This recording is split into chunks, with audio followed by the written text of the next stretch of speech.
showtime!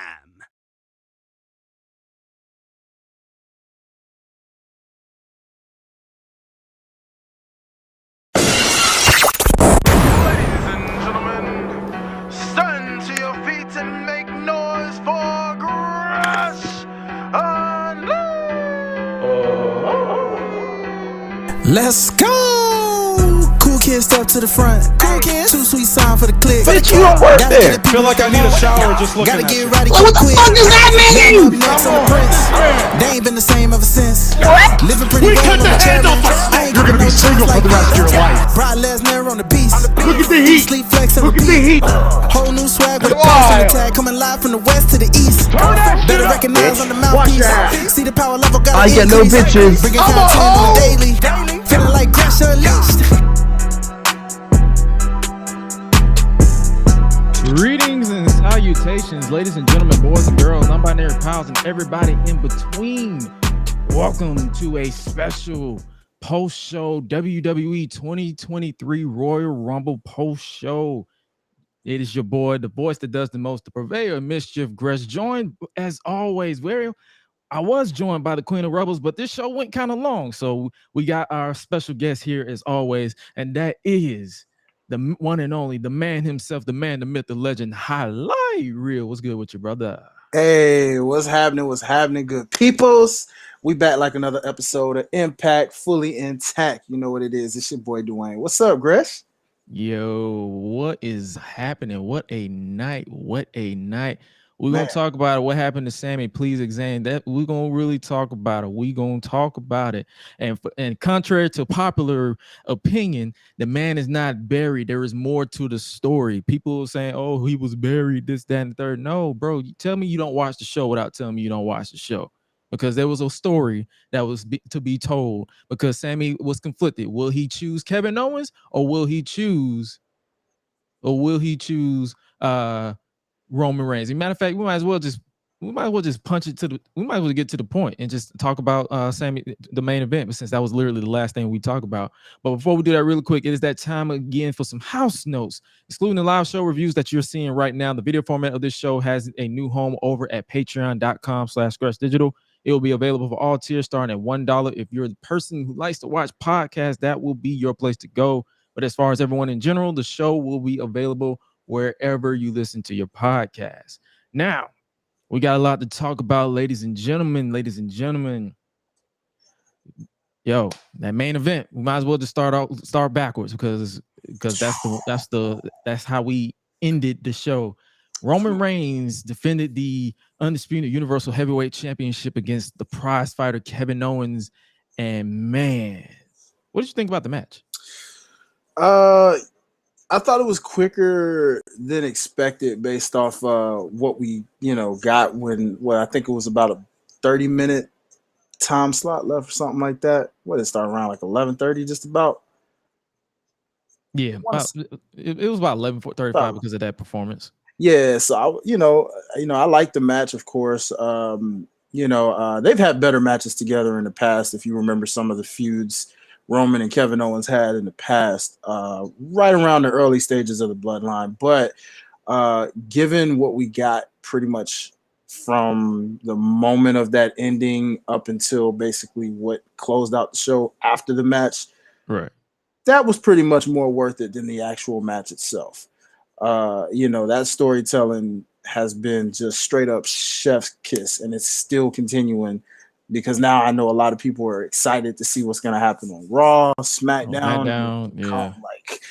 Bro, so for those of you who don't really understand the story, it's basically Sami Zayn has been on this role of acceptance within the bloodline. He helped them with War Games. He chose the bloodline over Kevin Owens at War Games. So if you've been watching this since War Games, that has been a continuing conflict because Kevin Owens still considered Sami Zayn his best friend. They basically merged real life. They basically got rid of they basically said since they've been feuding in the past, they let it go. They let God basically. So they was like, okay, Kevin's like, I still consider you a friend.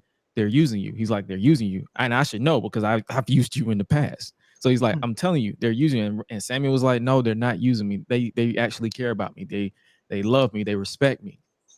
So basically, for those of you who have missed it, Sami Zayn, every time Kevin Owens was their KO problem, every time he would attack Roman, Sami would be either late to the party or not there, or he would hesitate. That was Paul Heyman's defense. He keeps hesitating. He's not all in on the bloodline. He's still contemplating. So that's the reason why Sami wasn't in the men's Royal Rumble match, because Roman said it on the kickoff. If anybody bothers to watch the kickoff, because I know you probably didn't, but if you watch the kickoff, Roman basically said, "Okay, Sami, you ignore my order to not be on SmackDown after the tribal court. I mean, after the tribal court." And he basically said, and Jey Uso basically said, "I made the call because I made an audible on the field because you were on the plane. I couldn't call you and make a quick play. We got kicked out of the building." And Roman's like, "Oh, okay. So Sami, you're gonna be at my hip. You know where else? You're gonna be at my hip. You're going out there, twin, stay in the back. You're going to be at my hip. You're going to stay right here with me." So basically that leads us to the main event. Roman Reigns defends the Universal Championship against Kevin Owens with Sami Zayn at his side. Also Paul Heyman, because Paul Heyman is the special counsel. So match aside, the entire conflict is, because if you watch the match, it was little conflicts where Sami was like, "Dang, stay down." Because he was literally telling Kevin, like, "Stay down, bro. He's going to whoop your ass. He's going to fuck you up. Stay down." He did not want to stay down to save his life. He just kept getting back up, and it was to the point where you started feeling sympathetic towards him a little bit. So it's like, yo, can you please, for the love of God, stay down? And Kevin basically would not stay down because it's Kevin Owens. Like, let's be real, that man does not want to stay down to save his life, because he was taking bumps, taking headshots on the steel steps, and I'm like, bro, you are ruthless, but I respect the hell out of you. So, for those of you who probably would say this was a burial for Kevin Owens, it was not, because Kevin Owens is still the man, even in defeat.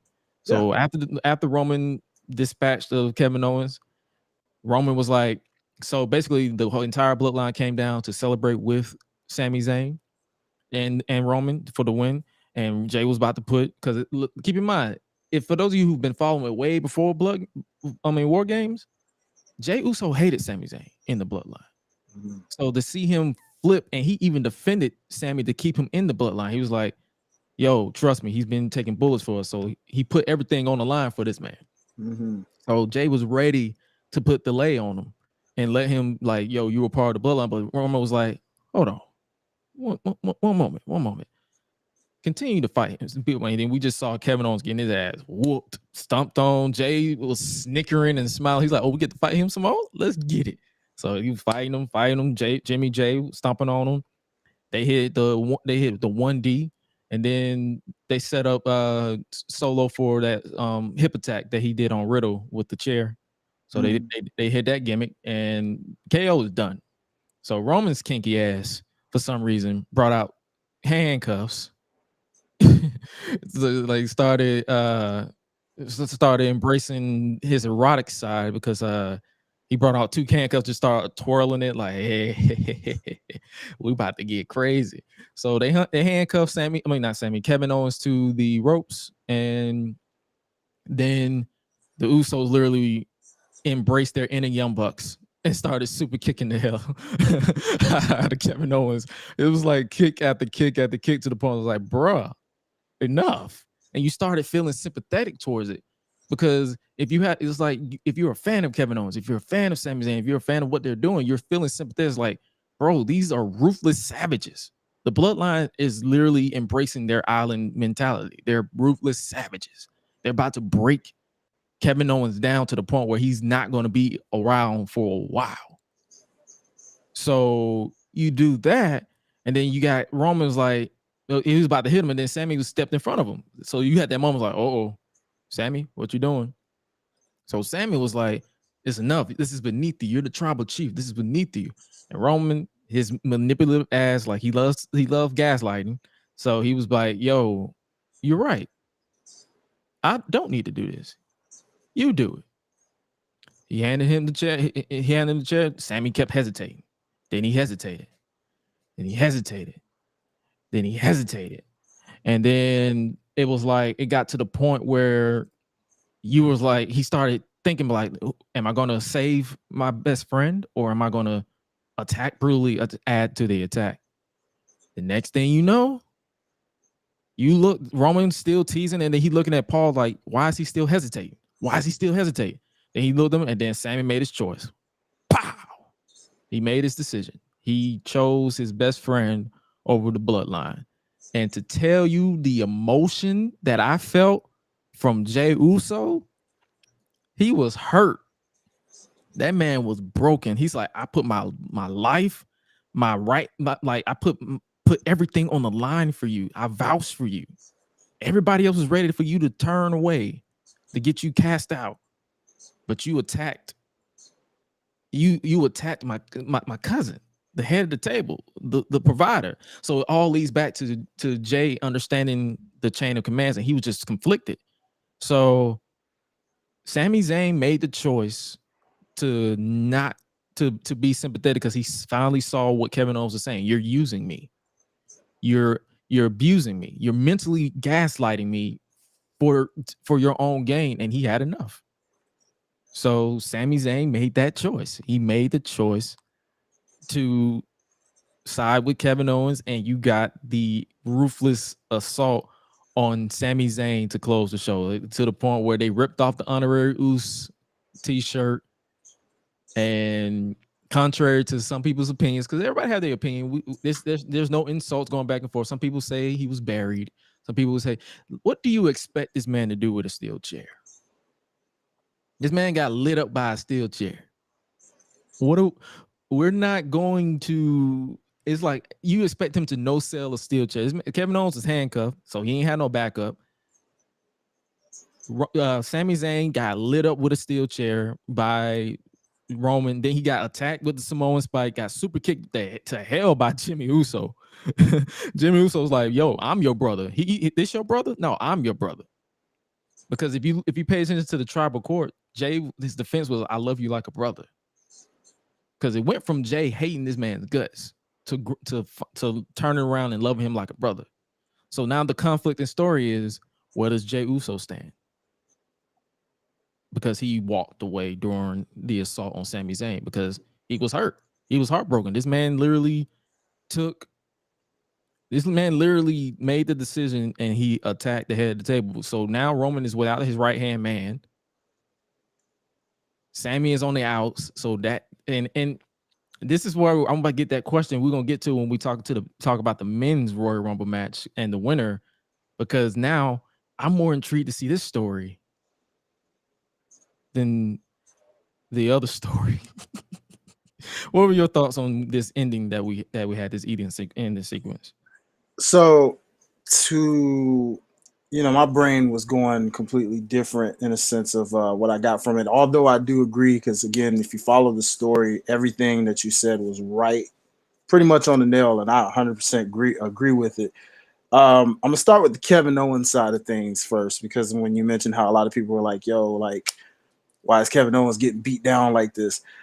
I'm gonna make a certain flashback to a Royal Rumble going back to 1999, I believe that was, and there was an I Quit match with a guy named The Rock and Mankind. Oh yeah. And if I'm not mistaken, a lot of what you saw tonight was very, very similar to what you saw that very night. Less headshots though.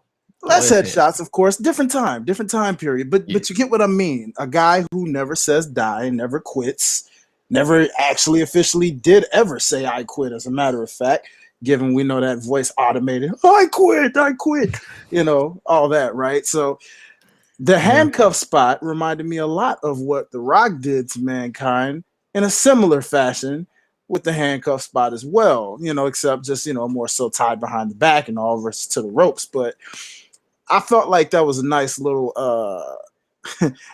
insult to injury in a sense. To those of you out there who are like, man, we didn't get The Rock.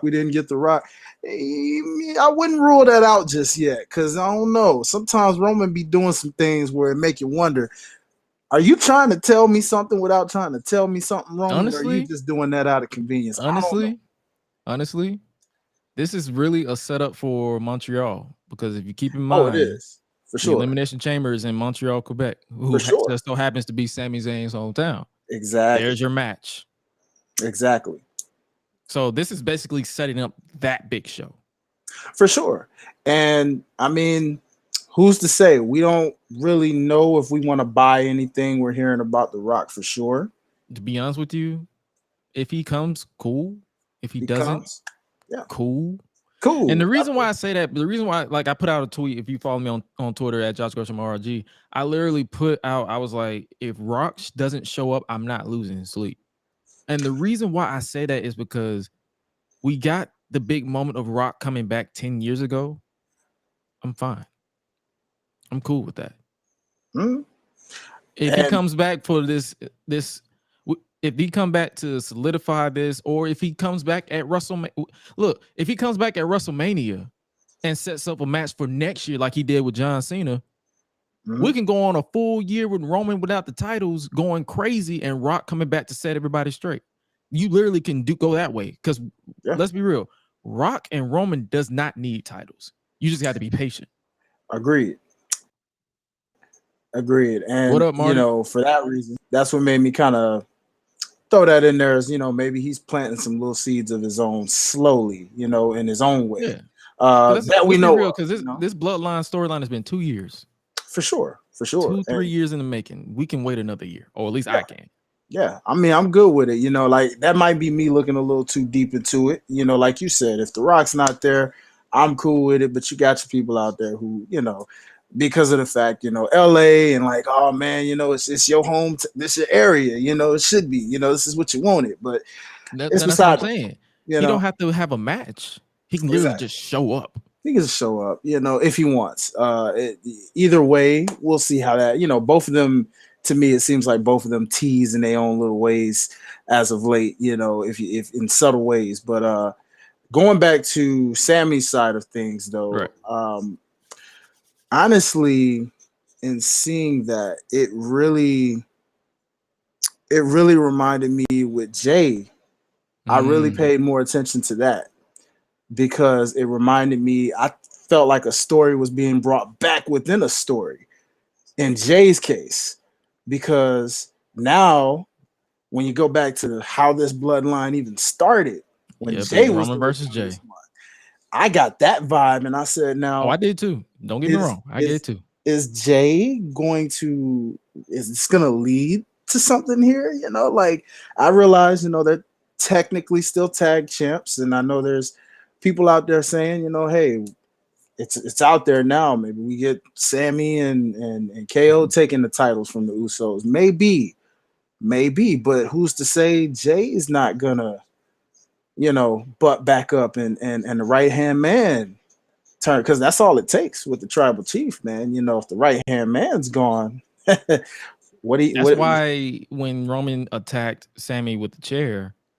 if you listen to what he was saying, it's because of you broke up my family. Everything that happens with Jay, Roman takes more personal. If it was Jimmy, okay. If it was Solo, okay. But Jay is the right hand man for reasons, because they are neck and neck. They are bonded. It's like you know how you be like, you have your favorite twin. Jay is Roman's favorite twin. Legit.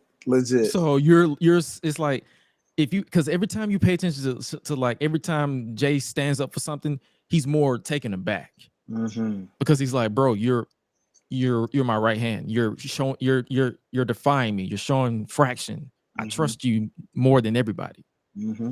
He literally hugs him more than everybody. It's little things you have to pay attention to, because if you don't pay attention to it, you're not going to get it. You're going to assume that someone is buried.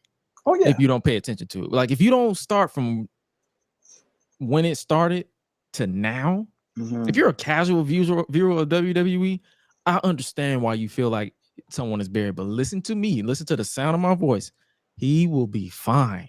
You can just watch Elimination Chamber if you want the conclusion for this story, because this was the final chapter for the KO problem. Now he has the Sami Zayn problem, and that's going to lead you into February. That's going to lead you into the Elimination Chamber live from Montreal, Quebec, where Sami Zayn, the hometown hero, he was going to get a bigger pop than Roman by default, because that's his hometown country. They just put more heat on Sami. Yeah, and you know what? Honestly, let's talk about that pop in general. I mean, like, I can't even recall the last time we had a pop that loud for when Sammy made that initial decision and the way that crowd erupted, like Tonight, yeah. That right there was on par with, on top of Roman's heel heat that he got. He got a fuck you Roman chant.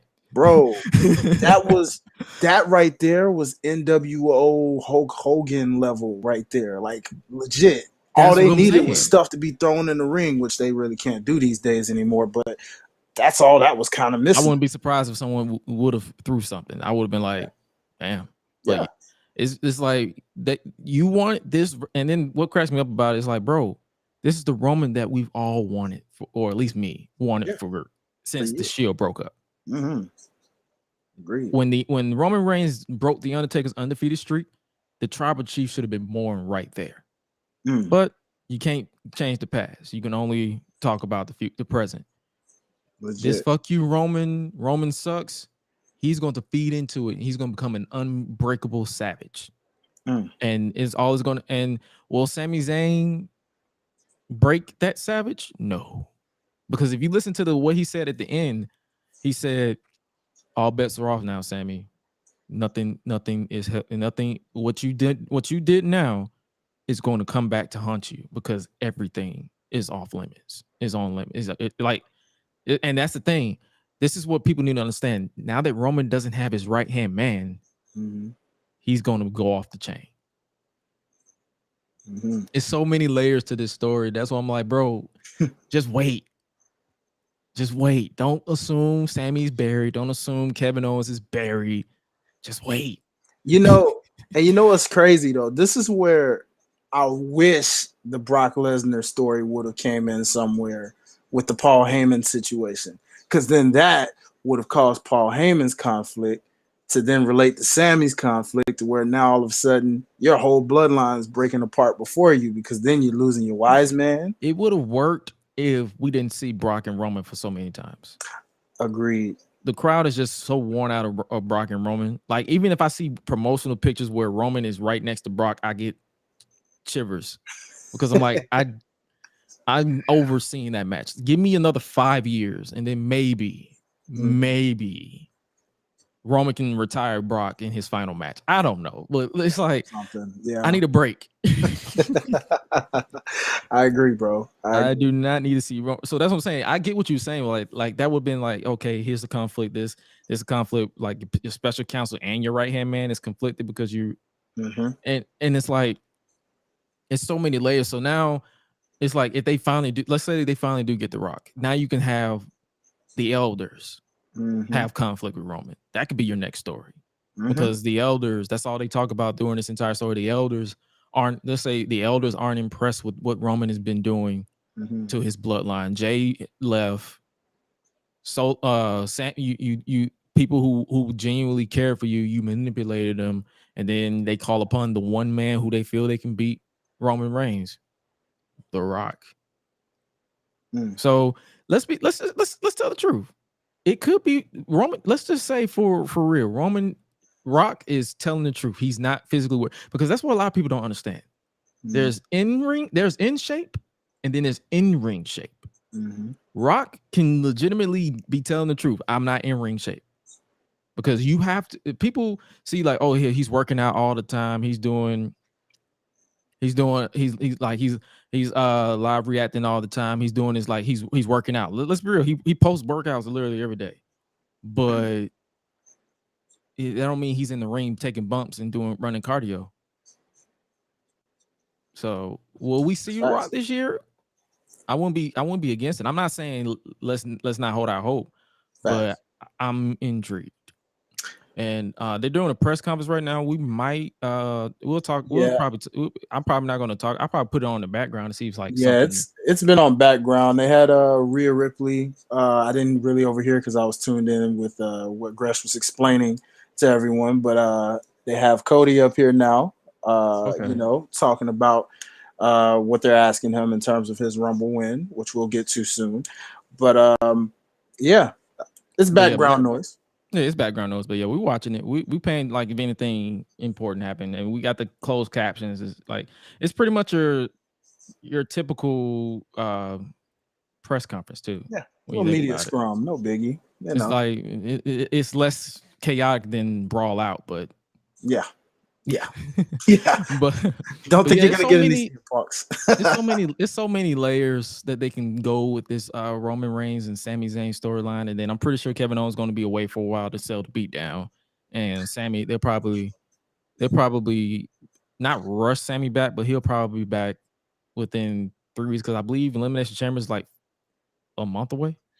Yeah, I wouldn't be surprised. Yeah, like you said, that they could write both of them off for a little bit, few weeks, just to sell it, and then that gives time for them to tell a little bit more story with Jay's situation if they want to go that route and figure And I'm out. pretty sure they probably won't tell Jay probably won't make it to Elimination Chamber because it's international. They still can't go across the borders. So That is true, my friend. the only one who can go across the border is Big Solo Sikoa. But wait, didn't they go to Saudi? Saudi is different. Fair. Yeah, fair point. You're right. Saudi is different. Saudi don't care about legal issues. Only Canada. That's true. They have other issues, so you're right. Okay. Well, fair point. Yeah, they don't really care about that. But yeah, the emotion from this match I appreciate it. As many times we've seen Kevin Owens and Roman Reigns literally this is their third time in the Royal Rumble. 2017, 2021, and 2023. I mean, hey, three peats, baby. You gotta love the three. And I would probably have to rank this one number one out of the other two from an emotional standpoint. From an emotional standpoint, yeah. I mean, the story you got it's let's just call it what it is. I mean, this is what happens when Vince has booked the previous two meetings, and then you have Triple H. So don't get me wrong, the 2021 was pretty good too. It was just that ending with the last man standing where they kind of struggle with the handcuffs. Because handcuffs again, they this obsession with handcuffs. They have this weird obsession with handcuffs. So it's like, yeah, they do. Yeah, but yeah, that was a fun match. Like I enjoyed that ending. Like the Royal Rumble overall was pretty fun. It wasn't. Yeah. It had its moment. It had its dull moments. Don't get me wrong. We're gonna get to them. But if I had to rank this compared to last year's Rumble, this was way better. Way better. By a mile, 10 miles at least. All right. So speaking of miles, we might as well go ahead and talk about not talk about the ramp, but we're gonna talk about the men's Royal Rumble match because Cody Rhodes is, spoiler alert, is your winner. He survived the first ever 29-man Royal Rumble match because Rey Mysterio was taken out and they didn't bother replacing his number. So Cody, yeah, odd numbers. Interesting. What did you think about this match? What was your bright spots? Like, just shoot me some bright spots that you think about. Okay, so I will be honest, y'all. I was actually in the middle of some things. I was selling a car to an individual, so like right around that time, I didn't get to catch the first part of it. I got to right about when it got to when Brock entered into it. So I will go back and rewatch this Rumble right after the podcast to give like a better full reaction. But from what I can say off what I saw, my key points that stood out. One, the spot with Gunther and Brock Lesnar face to face. Now give me that. And but if you missed you say you missed the beginning. We started off with a rematch of your match of the year, which was Gunther versus Sheamus. Oh, really? It was big meaty men smacking meat. See, yeah, I did hear that Gunther was number one, so I definitely want to go back. I was shocked because I thought Cody was going to be number one because the way they was building him up to be this Iron Man, pun intended. I thought he was like, okay, I'll be number one and then go all the way through. That's fair. But they saved him to the end, so it was Gunther and Sheamus, and the pop that Sheamus got when his music started playing was immaculate. Like, I can't wait to see that reaction. Gunther came out, they got pop, but then it was like as soon as you heard, you heard You like, whoa, because they knew they already knew what was about to happen. They knew it was about to be another repeat. Let's go, right? It was insanity. I appreciate that attention to detail because it's like they need to have that match. Oh, for sure. One more One time. more time. WrestleMania is fitting. It has to be Mania if you're gonna do it one final time. If you're gonna do one more match, make it Mania, put the title on the line, and let them go at it. Point blank. But you know, we'll see what they do. We'll see what the plans are. We can talk about before the match started. We got a nice pop from because Pat McAfee is back on commentary. So. And I did peep that when I heard his voice, and I was like, "Wait, I'm hearing Pat McAfee," which is right on time. College football is over. I did enjoy his Georgia and TCU line that he made. I was like, "Well, that's fitting." You know, that was a beatdown. I don't even watch college football, and I don't either. I saw that score. I said, "What?" I was like, "Is that legal?" That was see, look, I'm finna tell y'all a story about my local school, Mays High School. They have this rivalry with a local school, Douglas County High School. And one time they faced off against Douglas County High School, and it was Mays High like 20, 30 something, and Doug had like 7. And I said, bro, y'all should have stayed y'all asses home. And it's the same scenario right here. Stay y'all asses home. I was like, oh my God. I couldn't even believe that was a championship game. I said, well, that was a one-sided. That was basically Brock Lesnar versus John Cena from SummerSlam 2014. That was a one-sided ass whooping. Oh, no. Even better. That was Brock Lesnar versus Kofi Kingston, unfortunately. I know. It hurts. I know. Believe me, I know. It hurt me to say that, bro. I said this. I know, man. I know. Like the way you saw how my face dropped when you said. I know. Like, I know. You got me. You got me sound like one of them old heads. Why you bringing up old shit? Yo, this is what we do. But we had I pulled up WWE.com, but we had the Miz in number 3. We had Drew McIntyre and all this. So they had so many stuff. Then we had Karrion Kross in there. The crowd went silent when Kross came in there. I ain't gonna lie. Yeah, I don't know what's going on, but clearly his steam is way down. His stock is gone. It's like gone, bro. Like when I saw him lose clean to Rey Mysterio, I said, yeah, he's done. I was like, all due respect to Ray, you a legend, this and that. But Ray didn't necessarily need that win. But I mean, again, it's Kross. So I guess that means. And old girl didn't even do nothing. I mean, Scarlett did nothing. She tried, but Ray was like, yeah, no. Because I think she tried to trip him up, and he was like, yeah, no. And then he hit the 619. I'm like, yeah, damn. Yeah. Drew got hit the Claymore on Kross and eliminated him that way. Kofi, shout out to Kofi Kingston. He tried to do the falsy spot again, but it did not. The wrestling guys was not on his side today again for the second year in a row. It's like I feel like they need to just let that spot go. Yeah, I think it's time to pass the torch. And if you're gonna do something like that, pass it on to Montez Ford. If you're gonna give somebody, because they didn't even give him anything. Yeah, I would have thought he would have. I mean, you saw the way he was eliminated. He landed smoothly on his feet, like right in front of his in-laws. Exactly, like he meant to do that. And I'm like, well, there you go. That's your new guy to do it if you want somebody to make some infamous highlights for you. But seriously though, here's my main thought, and this is in regards to both Royal Rumbles. I seriously need WWE to do better with black folks in Royal Rumbles, okay?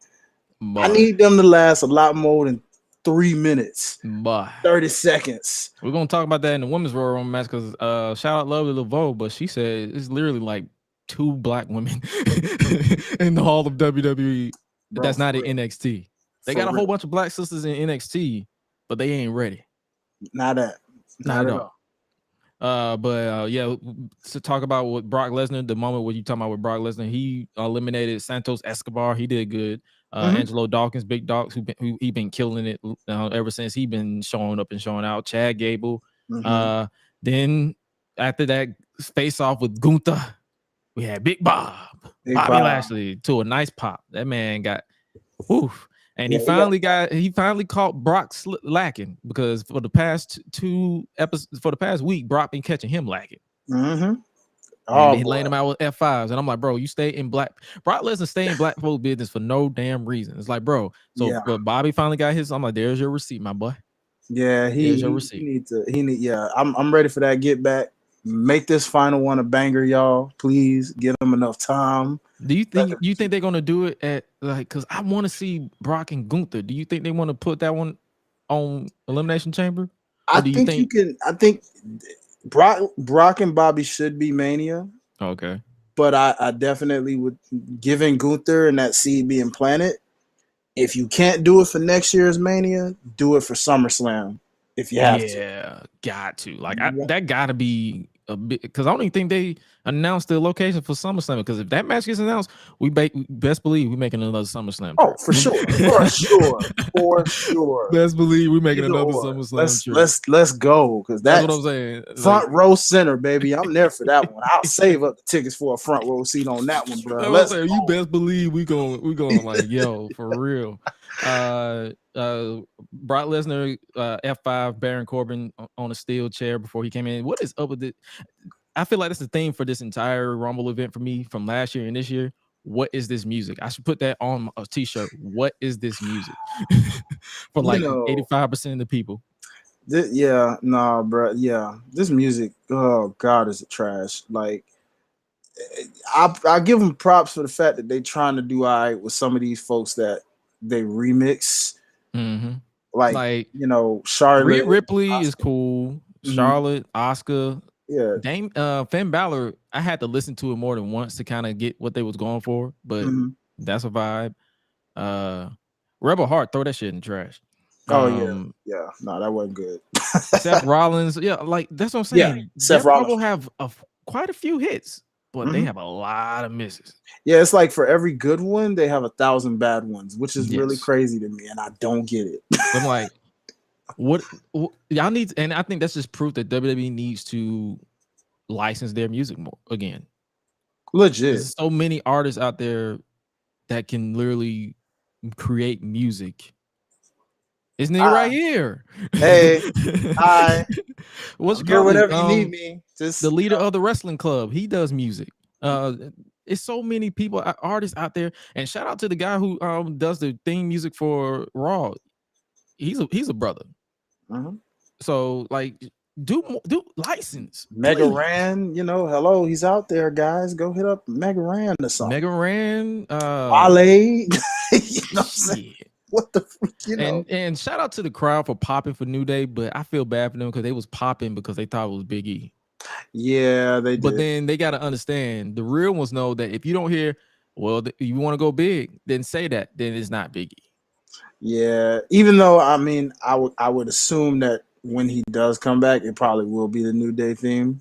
Believe it or not, they probably won't. I think they still want to keep him. They still want to keep him separate. Woods hasn't had his song since the whole King Woods thing. Well, keep in mind they're still a tag team, Kofi and Woods, because they're the NXT tag team champions. That's fair. So, and I'm pretty sure the way that people are anticipating Big E coming back, they not finna put him back in no tag team.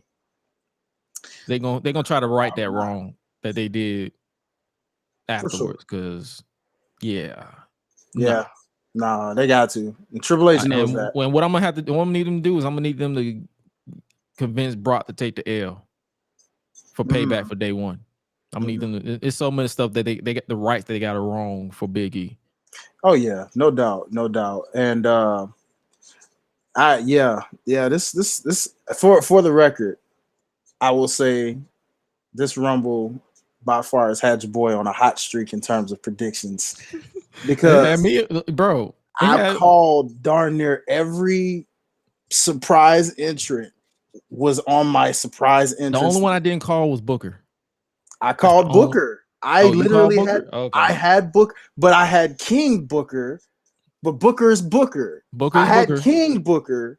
I didn't think it was going to be that Booker. I thought it was going to be King Booker we were going to get, but I'll take it. I called it, and I was right. I was like, oh, my goodness. He actually came. I said, wow. So we had a few people, Seth Rollins, Baron Corbin, all these people. Then we were supposed to have some Rey Mysterio, but he never showed up. He was at number 17. And then out came Dominic Mysterio, and he had his mask on. He had the father's mask on. And when I tell you, I popped. I loved it. I loved it, bro. I love the hell. Y'all see the swag. I'm on my Dom today, boy. I'm like, now this is who Dominic Mysterio should be.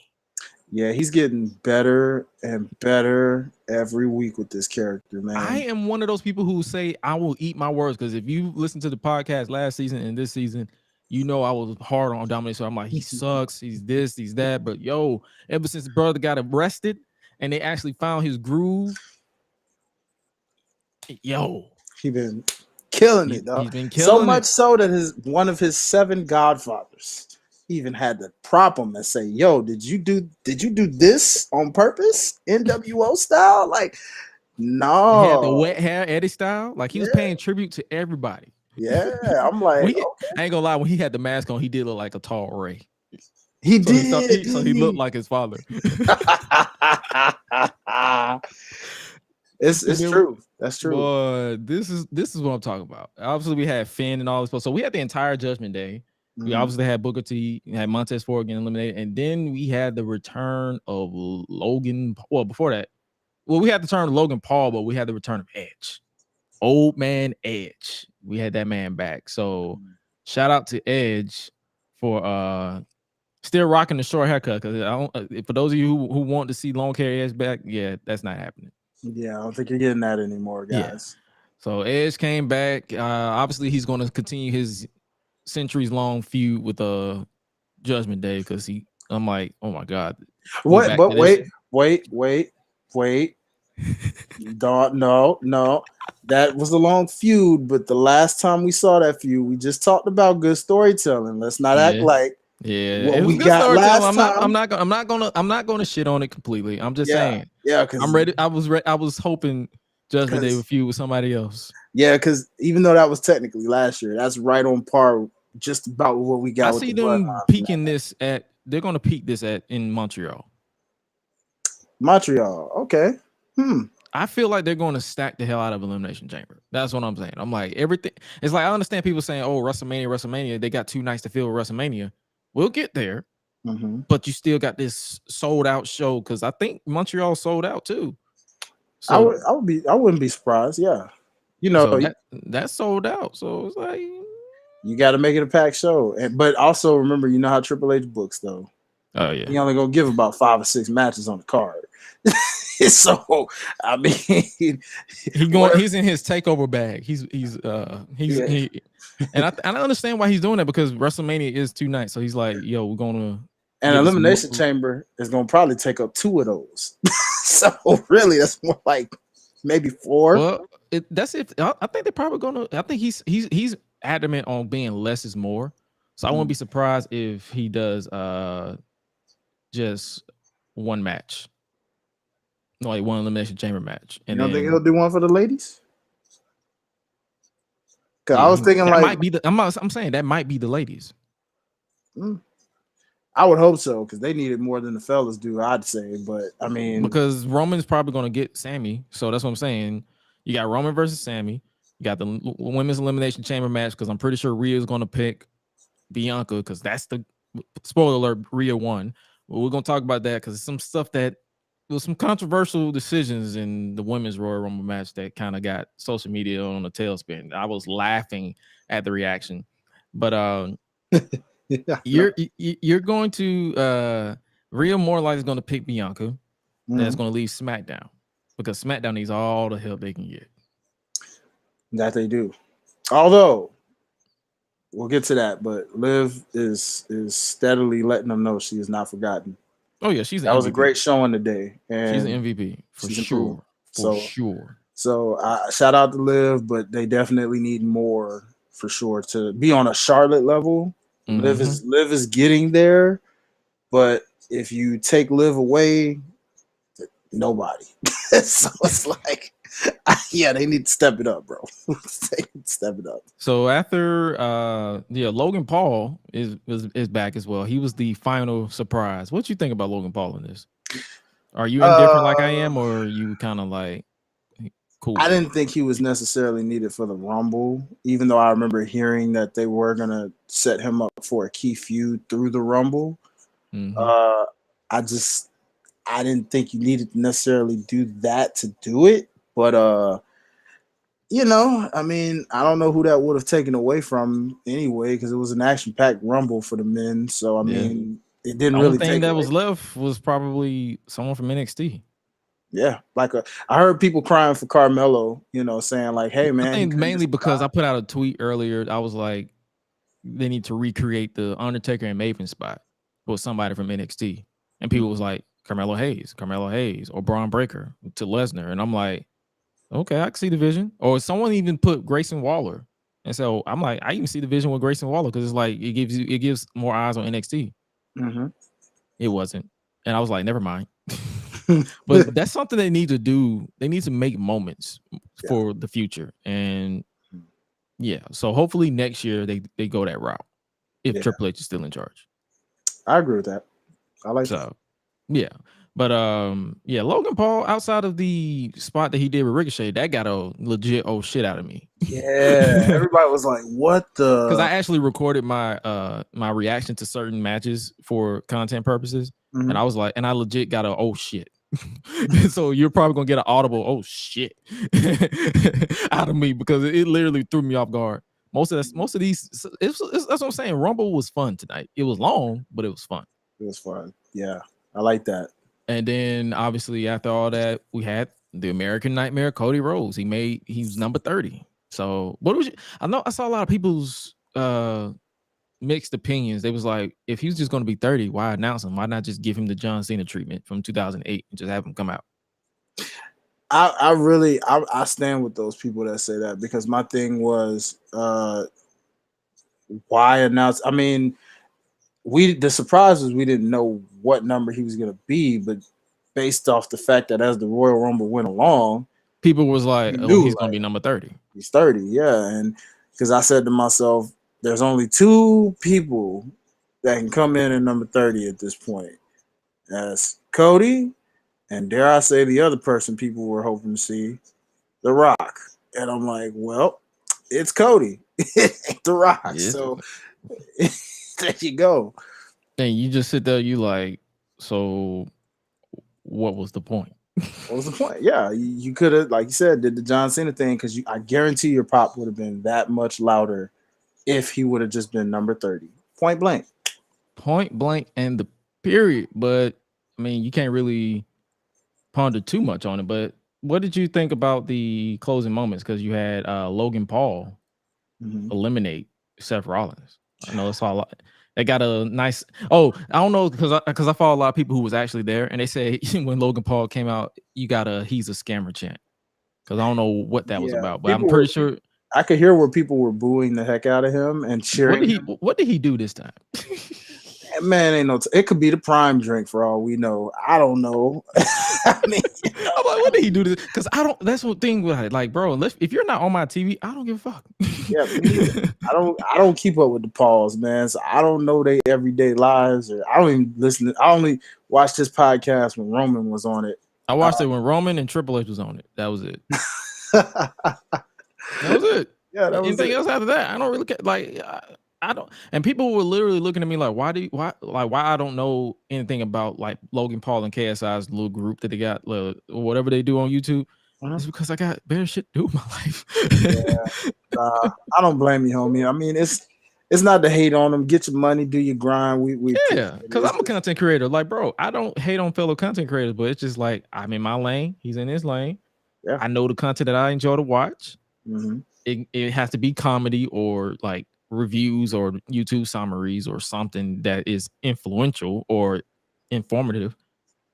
I'm not finna follow you pranking people or reacting to stuff. I don't care. Exactly. Like, I don't know, man. I mean, in this case, like, who knows? Like, y'all let me know if he did something stupid, like if it was the prime drink. Because I had one of his prime drinks. The shit was garbage. I threw that away instantly. Which flavor was it? I think it was the red bottle.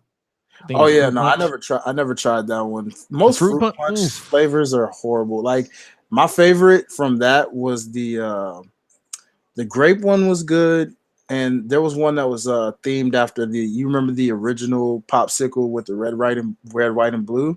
Mm-hmm. Tastes just like it, bro. Tastes just like that popsicle in a drink form. It was pretty good. But okay, someone asked who will be Logan Paul's WrestleMania opponent. I wouldn't be surprised if they give him Seth. It's gonna be Seth, likely from what we saw tonight. I'm guessing Seth because Seth is not the type of person that lets it go. So yeah, whoever eliminates him was bound to be his WrestleMania opponent. Yeah. Plus, I mean, what else are they gonna do for Seth? He has literally nothing else to do. So you gotta do that because you're not gonna run it back with Cody, obviously, since you know where he's going. So what are you gonna do?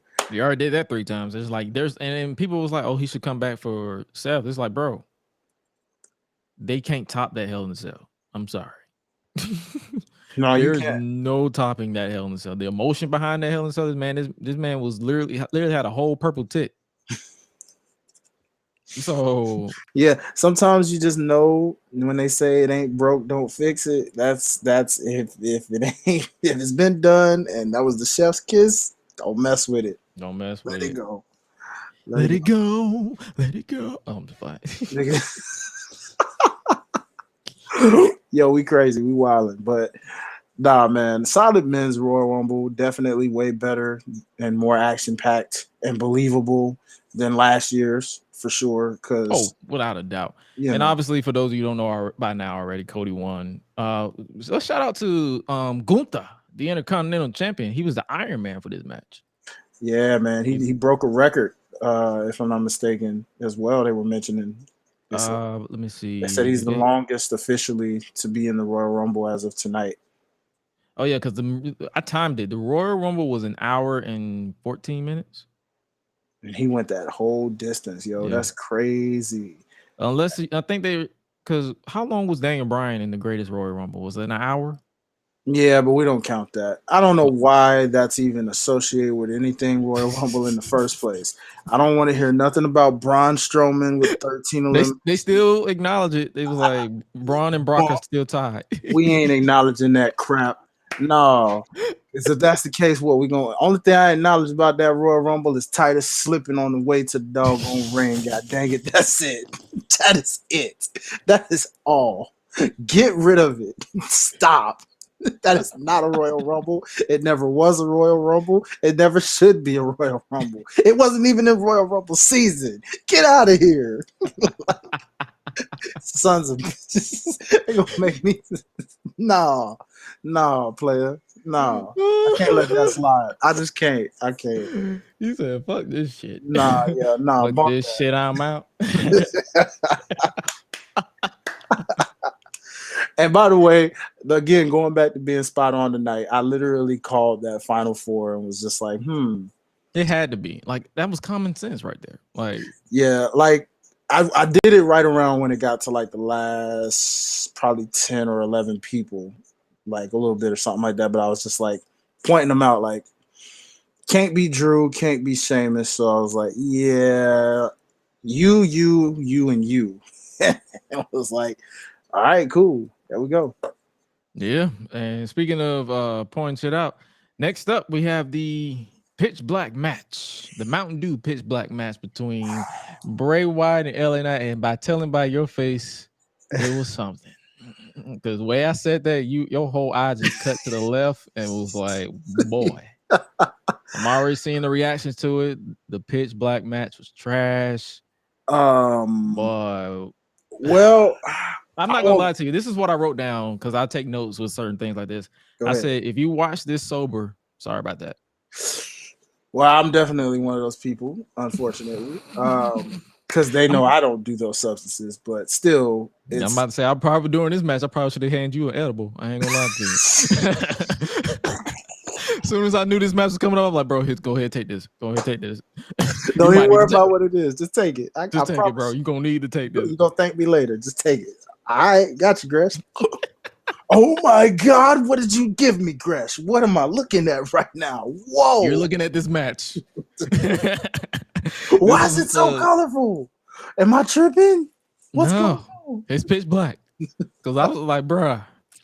So first thing, LA Knight came out with neon colors. So shout out to him. He's a genius because he knew it was gonna be pitch black. So he was like, "You gonna see me regardless." and then Bray Wyatt came out. After he dipped into Ronda Rousey's eye makeup because he came out with the eye makeup. I was like, "Bro, what?" I'm like, "Did you ask Ronda to hit you up? like what's going on?" What are we looking and at? Then the lights went dark. And I was expecting it to be pitch black, like black. They was like, "Oh yeah, we're gonna use the black lighting." And don't get me wrong, visually, this look dope. Like I was enjoying the hell out of this visually. The match wasn't shit. The match itself was not it. And the streak strikes. And give me your unfiltered opinion on this match, like, and your thoughts on whatever story they're trying to tell with Bray Wyatt. I want your honest opinion because I've been enjoying it personally because I don't take wrestling that serious like most. But I want your honest opinion. So if I'm keeping it 100, like you, visually, cool concept. I kept trying to figure out in my mind how they were going to do this. I thought it was going to be cinematic based off what they were going to do here. But, I'm like, that's the only thing you can do for something that labeled pitch black. But then seeing this, it's like, oh, okay. The rave effect, if you will. Sure. All right. There was no zombies, so I ain't complaining. Hallelujah. But yeah, the match was average at best. I mean, it was a TV match.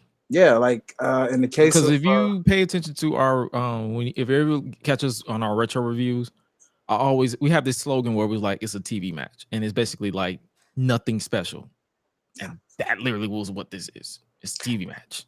Yeah, I will say, Knight looks like a star coming out of this. Of course, his without a doubt, is still rising, and I'm happy for him. I'm proud of him for that. In Bray's case, I'm still wondering what's going on with the story. I'm wondering when it's going to finally come together, but I admire him for his creativity. I trust They're him. starting to lose people. I'm going to be real with you. They're starting to lose people. I believe it, but I trust. And the reason why I say that, because they're taking too long to get to the next point. Yeah, they are. Like, we know the Fiend's dead. You've said it literally in the recent interview. We get that. It was cool that you did a Firefly Funhouse, just as a callback, right? It's cool that even though it was LA Knight, it's cool that we got the Eater of Worlds flower Bray for a second, Hawaiian t-shirt Bray, even though he also admitted that that's not the same without Brody being around. So it's not going to be that Bray. It's not going to be Fiend Bray. So what Bray are we getting? I'm trying to understand this Bray. We're getting rave Bray. Yeah, that was literally a rave. That's why I tell people, like, if you watch that shit sober, my bad. Or as you mentioned, this is Jeff Hardy Bray, apparently. Yeah, this was Bray Wyatt was in his Jeff Hardy. If you, like I say, if people understand, like, if you follow me on Twitter, I literally just tweet whatever thought is on my mind. And I was like, bro, this man is in his Jeff Hardy 2002 era. Because remember when Jeff Hardy used to come out with all that paint running down his face, and then when he would do this, he would rub his face down, and you put more face paint on top of the paint. That literally was whatever this was. No, all you was missing was yeah. Like, if you put the Jeff Hardy, the Reloaded theme over this, it would be just a Jeff Hardy match. Modest. To the top. Modest at the top. Because that was Ray and Jeff Hardy too. Straight to the top, but we keep getting up. Start sharp, but why the should give up? But it's still not, but it's okay. See, and it's just So, ladies and gentlemen, that's our way of basically saying, was what it was. Unfortunately, the streak for Bray continues where I'm just going to flat out say it. When it comes to these gimmick matches, they are not good for Bray at all. They are not cinematic. They are not doing this man no favors. Yeah, he needs cinematic. The reason why I say that because John Cena versus him at Mania 2020 that we try not to acknowledge because it was during the height of the pandemic. That was his best cinematic match. That was his best gimmick match. His worst gimmick match was whatever the swamp fight was with Braun. Oh, Braun, yeah. So it's like second would probably be what he had with Randy Orton. Yeah, that was That was legit. That was legit the end of the Fiend. That was it. That was dead. And he literally said to himself, he said, "Oh, that match with Randy was the death of the Fiend." Oh, I forgot about that one. I meant the one. I meant the horror one before when he was still Eater of Worlds Bray. They about the same. I ain't gonna lie to you. He also just needs the right antagonist for some reason.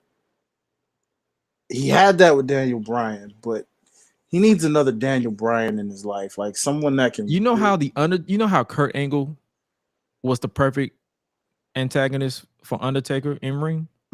Like you said, Daniel Bryan is the perfect antagonist for Bray in ring. But the only damn thing is, Bryan is in the AEW, so it's like, what can you do? Yeah, what can you do? And it's at that, and I like what a lot of people said on Twitter. It was like Bray should have just came back and wrestled. That's it. The gimmick matches, that's when you start you start losing people. Yeah, you start losing people. Like I said, I was like, I probably would still be high right now during this review, but this show was so long that the high done wore off. So it's like that's how I can function while talking now. But while the show was going, I was high as shit. I was at my peak watching this match, and it was just like I was seeing a lot of shit. I was just like, I was seeing double. I was seeing two of Bray, two of LA. I was like. And then when they did a back body drop through the announce table, they had the confetti pop out of nowhere, and I'm like, where the fuck did this come from? It's like so many questions. Confetti that was still secretly on the floor even after the fact. It was like, I was like, sweep it up. I'm like, oh my god, where did this come from? And Corey Graves even said that too. So he must have reenacted whatever your mom was thinking, because he's like, he said, what is this? I was like, brother, we trying to find out ourselves. We don't. And then I like what someone said on Twitter. They said, bro, I'm gonna need them to start letting the commentators in on whatever Bray is trying to tell, because they can't be confused as we are. Because if you're confused and I'm confused, this is a whole match of confusion. We're just a confused situation. And that's not good. Not good for when it comes to wrestling. No. At least if this was a TV show like The Last of Us or House of the Dragon, maybe. This is wrestling. Yeah. There's only so much confusion you can do before you lose people altogether. And Bray is on that at that point. And as much as I'm enjoying the ride, like, don't get me wrong, I'm a hardcore Bray fan, but I got to tell you the truth. They need to get to the point real quick. Like, as of this Friday. Please do. And that's a perfect segue into the championship match as well. Because because Bianca Belair retained her Raw Women's Championship against the woman who says she's in control. Didn't she say that during the entire? I'm in control now, not Uncle Howdy, not Bray. I'm in control. Well, you're in control of giving us an average match at best against Bianca Belair, and that's no fault of Bianca. Nope. And I'm gonna tell you the truth. People can hate me for saying that. People can say I'm shitting on Alexa Bliss. I'm telling you the truth. One, I saw this match on Raw. It was literally the exact same match they had on Raw 2-3 weeks ago. And they have no chemistry. None. And to keep it 100, Alexa just ain't been the same since. She has not been the same. Y'all. The goddess Alexa, I need that Alexa back. That Alexa is gone. Wherever that Alexa was from that era of the goddess, she is not motivated. Yeah, we need her back, bro, because I don't know what this is. No clue. And I was like, I'm gonna keep it above. The match was, I'm not saying this match was bad. It was another TV match. The two matches that weren't the Royal Rumble match or the main event were literally TV matches. Mm-hmm. It was literally no lie. I literally stared at my phone that entire match. Oh, the entire match. Like, if for those of you who aren't in my Discord, I literally was in the Discord chat with shout out Coltrane, shout out Kingpin. I was literally in the Discord chat on Twitter, like, all right. And all of us was like, yeah, we've seen this match. Mm-hmm. And it's not good. Not good. Not good. There was no shenanigans. There was no interference. There was no evil Bliss tease. It was literally just the same match they had on Raw here tonight. See, man. that was another thing I called in my mind during shout out to everybody who tunes in with Life's Bosh podcast, but I was saying the same thing of like, I figured that was gonna be the worst match on the card, with all due respect to Bianca, because again, as Gresh just so greatly put, it's not her fault. It's just, again, Alexa is not the same and not motivated. Whatever's personally going on, that needs to be. I don't know. That's her for her to fix. But yeah, what we saw was not it. It's not it, bro. And like, I respect people who put their body on the line. Like, don't get me wrong. This is not me shitting on anything that's going on behind the scenes. This is what I'm seeing right in front of me, and this wasn't it. Mm-hmm. And then after the match, Uncle Howdy was being petty. He said, "Do you feel in control now?" And he was laughing the entire time. So he was laughing at your downfall. So it's like, after jumping off the top of a whole. Oh yeah, we didn't even talk about that. That man literally was in his Shame and Man era, diving off of scaffolding with fire, and I'm like, and it just exploded. And I literally retweeted John Blood of New Legacy Inc. and Deadlock, and he literally said what we all said. What the fuck? No, seriously. That was it. Like, what? I was like, then if you looked up, you saw the Firefly Funhouse puppets in real life. Mm-hmm. So are they going to? It's like so many questions that they need to answer on Friday or tomorrow on Raw. They need to answer the question: is Bray in control? Is Uncle Howdy in control? Who the fuck is Uncle Howdy? Is Alexa Bliss getting back into the fold? Is Bray screwing with Alexa's head to get back at her? It's like they need to give us that context, because there's only so much teasing you can do before you lose people. And that's writing 101.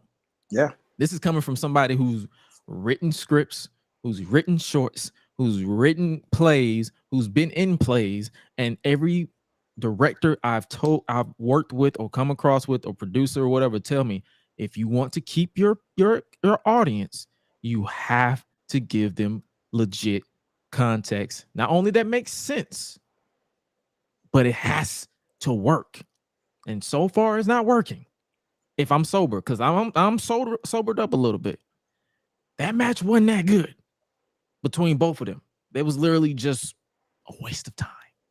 Because there was no final climax of the context. It was literally they just added more questions than answers.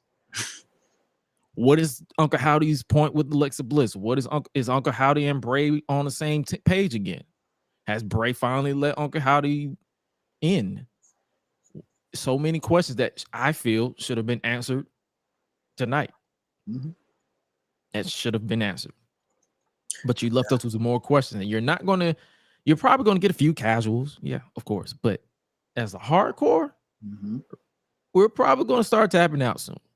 Yeah. I'm still giving hope because I'm a fan of Bray Wyatt. I will die on that hill, because I will die on the hill that he should have beat Undertaker in 2015.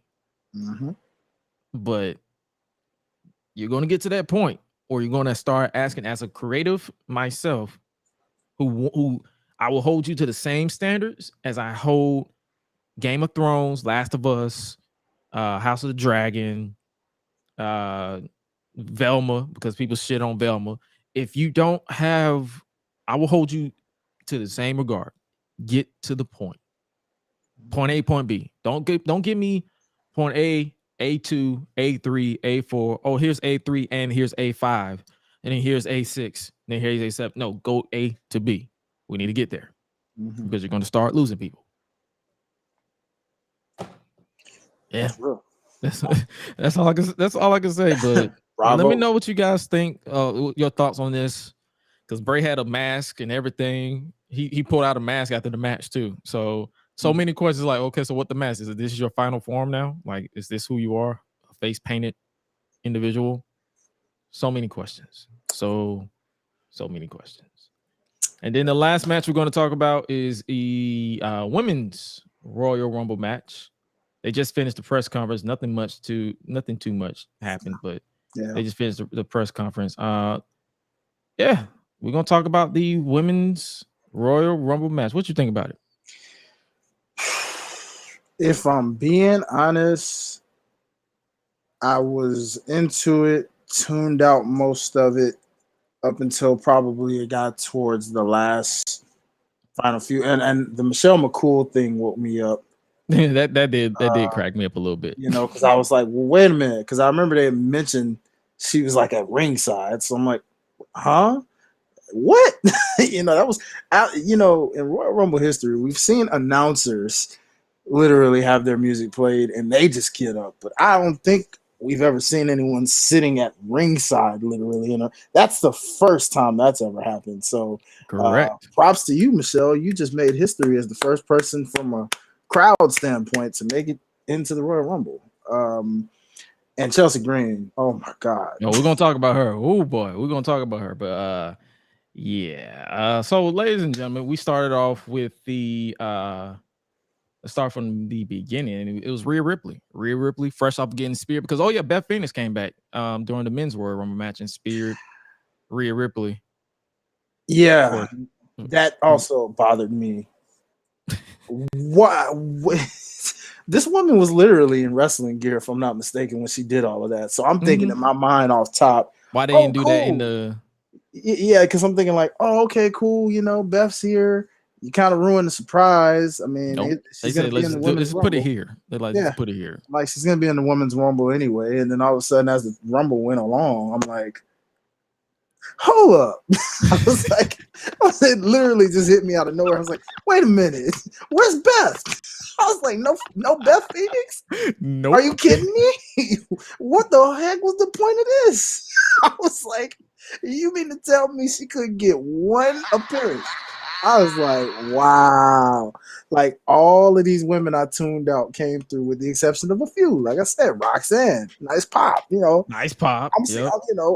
I saw Dana Brooke and was like, oh God, are you serious? Look, bro, I felt so bad for her because her music played. Rhea gave a look like all of us was like, who the fuck is that? And then when it's Dana, she's like, I don't care. She literally said, I don't care. Yeah, like it was just like, I'm sitting there and I'm thinking, I'm like, because it didn't cross my mind until we got towards the end. And I'm like, wait, what the hell? Where's Beth? I was like, so Rhea Ripley and Liv Morgan lasted the entire time. This match was shorter than the men. This is literally an hour and 1 minute. Man, it didn't even feel like it was an hour. It felt like it went so smooth. I feel like the men's Rumble went extra long, so they had to, because they didn't really announce the intervals this time. They just said, let's just get this over with. I feel like the whatever that, we didn't even address that, but whatever that concert was. Oh yeah, I was trying to ignore it, but we will talk about that to close this review. We got some shit to talk about. But Rhea Ripley, Liv Morgan started. Dana Brooke, Emma came out, was number 4. Shayna Baszler was number 5. Bayley was number 6. B-Fab was in this. For all from Hit Row. What? 36 seconds. 36 seconds. No, shout out Michael Cole, because the man will not let Top Dollar breathe after that flop. He No, said, you won't. bro, hopefully she doesn't see the BFAP. Hopefully she doesn't learn from Top Dollar. I love how we sometimes get a little ounce of that heel Cole from like 2012, 2011, you know, where it's Nah, like he's full troll because hit Raw a heel now. So they're heel True. Raw now. So Yeah. it's not really Michael Cole trolling a babyface. It's just Michael Cole trolling. That's true too. You're right. Yeah. I mean, It's basically Michael Cole versus Top Dollar and Michael Cole versus Bailey. Basically. yeah, I know, right? I love the Bailey ones though. Those are just, oh my gosh, Hilarious. We had Roxanne Perez, NXT Women's Champion. Yep. she's getting the rocket. Oh yeah, most definitely because she's her fluid. It's like she fits right in like a glove. Yeah, that was the initiation right there. When I saw that, I said, "Oh, she's in here already." Yeah. Oh yeah, I see her. I see her in on the main roster by the end of the year.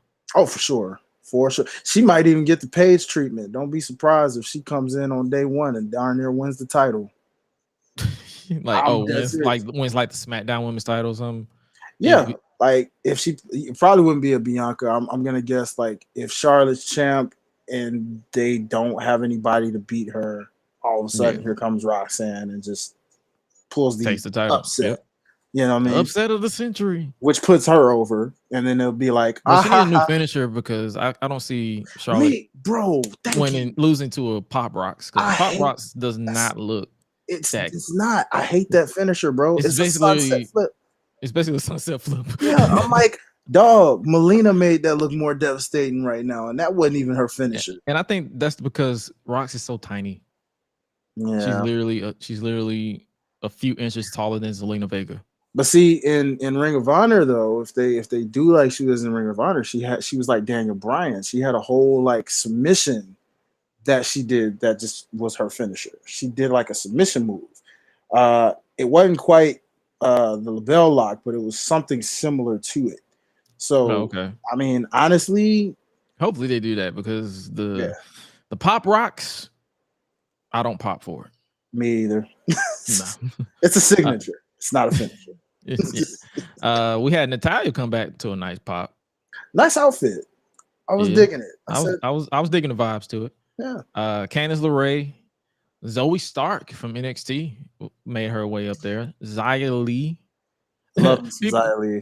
People was laughing at me because I was like, "Oh, Tony Stark's sister," because her last name's Zoe Stark. I was like, "Oh yeah, Tony Stark." Yeah. Yeah.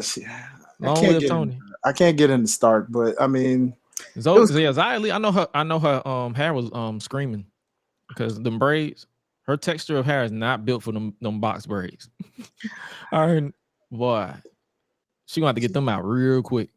She's been rocking those for a minute though. I know. I'm just saying. Yeah. After they can only go for so long, put it that way. Fair point. Yeah. We had Becky Lynch came out to a nice pop, and when I say a pop, it's because they recognize her freaking theme song. Yeah, I was about to say she had the biggest pop. Because as soon as you hear boom, oh, you know who it is. I'm surprised her theme hasn't been remixed because isn't she one of the soulful now? She's too big. But like literally out of all, she's one of those. She's basically in the same camp as the Usos. You can't change their thing. But like they just changed Charlotte's and they just changed. Who else did we just say they just changed? Asuka's now. So that they're no longer a part of that, which means CFOs only has a few left now. They only have 3. Yeah, 4. That's 4. They have Becky, Street Profits, and the Usos, and Bianca's. So that's it. Wow, it's only a matter of time. Oh, it's only a matter of time. I'm pretty sure they're working on it right now. they're gonna remix all 4 of those, and before you know it, there will be no inch of CFOs left. That's the sad part. You can only hope and pray that when they remix the Street Profits theme and Becky's theme and all these folks, because if Charlotte's theme gets remixed, Becky's definitely going. They'll still have that. Oh, watch. They're gonna have that. Probably a more little bop to it. Oh my God! Someone take their Fruit Loops away, please. We had Tegan Knox come out. Asuka, Piper Niven is back as Piper Niven. She's no longer Dewdrop, even though the commentary kept making Dewdrop references. Hold up. We can't just glance over Asuka like that, though. No, because She's not there yet. Oh, okay. I thought I heard you say Oscar for some reason. I was like, my bad. Then we got Oscar, or AKA Kana. Kana Khan. Kana is back, baby. Looking. She was in her woof. And I and you can put her theme song as one of those. Yeah, this is a good one. Yeah. From Death Rebel. Because I like the way they did that. That was sick. So what do you think they're gonna do with Oscar now that she's ruthless? Well, it reminded me, for one, how over Oscar is and always has been. Because she got the second biggest pop next to Becky. Pretty much. One would even argue it was a little more longer impersonated, maybe, because the moment that was revealed, the pop got louder. It was like, whoa. You know what I'm saying? Like, so I don't know what the thing is. I don't know yet. Because the title picture seems to be all but set. I know you ain't running Oscar and Charlotte back unless you're giving Oscar her win back. So I don't know. See, that's the thing. SmackDown is so lopsided, but they need star power. They do. And that's what I'm saying. Like, Oscar is that. So it's either you go that route again, or I don't know, because she's there. She's still main event worthy, bro. Like, that pop. This reintroduction, yes. And I don't know where else you go with it, because you can't give that to Bianca. You can't. That's not fair. If you do that. So Oscar needs her win back. They need to tell the story of Oscar being obsessed with Charlotte. She needs that win back. Yeah. Because if you think about it, Charlotte, I don't think Oscar has beaten Charlotte. No, she has not. And her momentum hasn't been the same since that loss to Charlotte. No. Like, and then it made it worse in 2019 when she lost the SmackDown title to her for no reason. Oh, yeah. They wanted to make that triple threat a winner take all for no reason. It did not need to be winner take all. Yeah. So I for one, I would say, if you have to do that, do it. If you have no other options, set us up for that and make it with the right decision. Because actually, I feel better, because now that I think about it, Vince was kind of over that back then. So Triple H knows that and wants to recreate that. So if that is the plan, he's gonna tell it in the story and find a way to like reintroduce this Oscar that we should have had for the past, I don't know what, 5-6 years now, 7. How long she's been on the main roster? Since 2018? Yeah, so 5 years. Yeah, so yeah, I trust you, Trips. I know what you're gonna do. I want to trust you, so please don't fuck it up. Please don't. Please don't. After Oscar, Piper, we had Tamina. Nobody meaner than Tamina. Looking good, man. Looking good. And then we had Chelsea Green. Chelsea Green made her, I guess you could say, re-debut for like the third time. Is this like the third time? Yeah, I think she was. She had one stint in WWE before the Black and Gold NXT, but it wasn't like a main roster thing, I don't think. No, because I remember she was on the main roster twice and she got injured. Oh, well, Both of them. Yeah, she did. So fingers crossed that doesn't happen again. Yeah, and then then she went in and she was eliminated in 5 seconds. She beat Liv Morgan's record, because Liv Morgan's record was 8 seconds. She's now at 5 seconds. Yep, and not quite Santino though, but close enough. To tell you the laugh that I let out, I'm pretty sure I woke up the entire house with the laugh that I let out when she got chucked over by Rhea Ripley.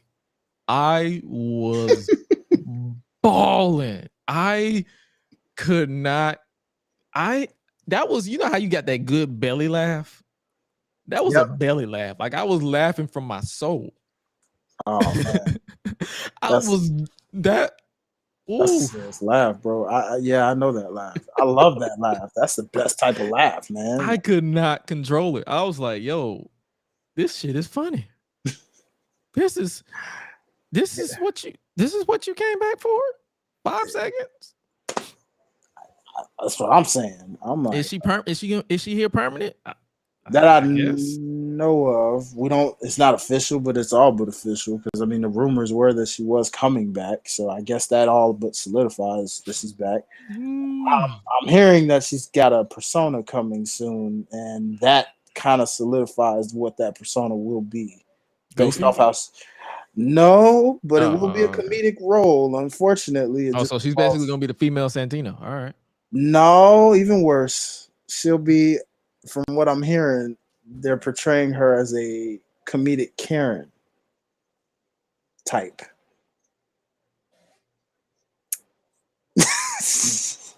Yeah. Nope.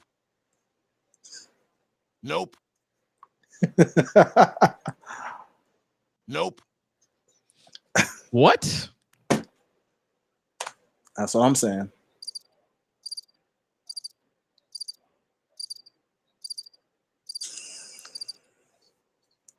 Good luck with that. Good luck with that. That's all I'm gonna say. Good luck with that. Hey, We had Zelina Vega, looking as good as ever.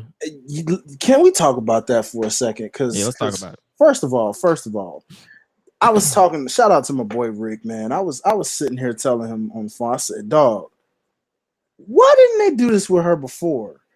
Like, this is her gimmick right here.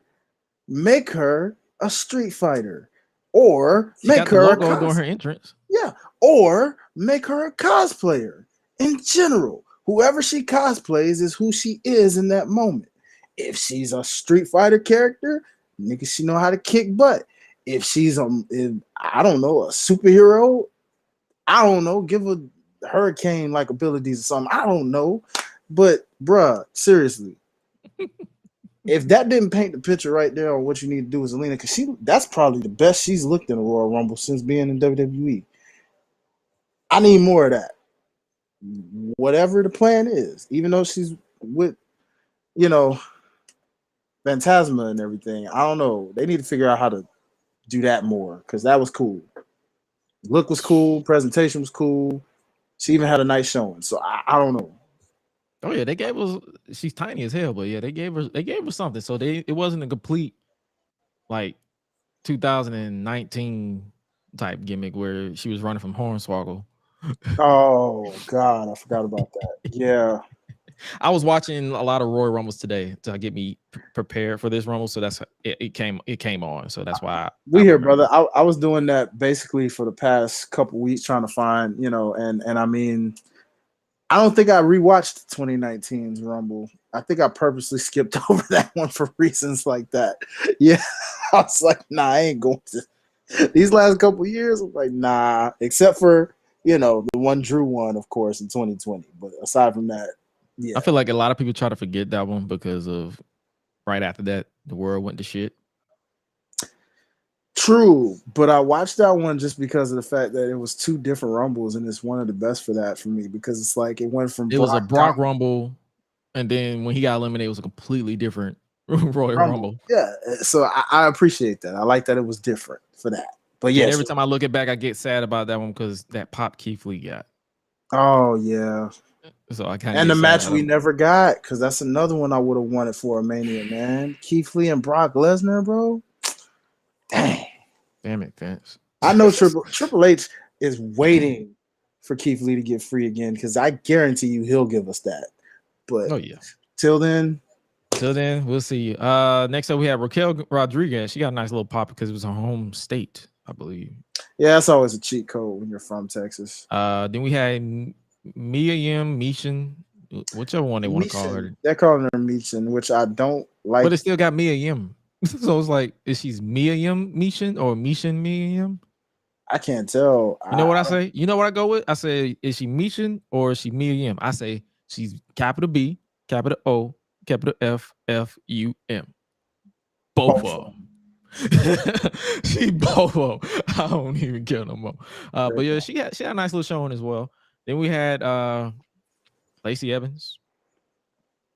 Where's the crickets? Oh yeah.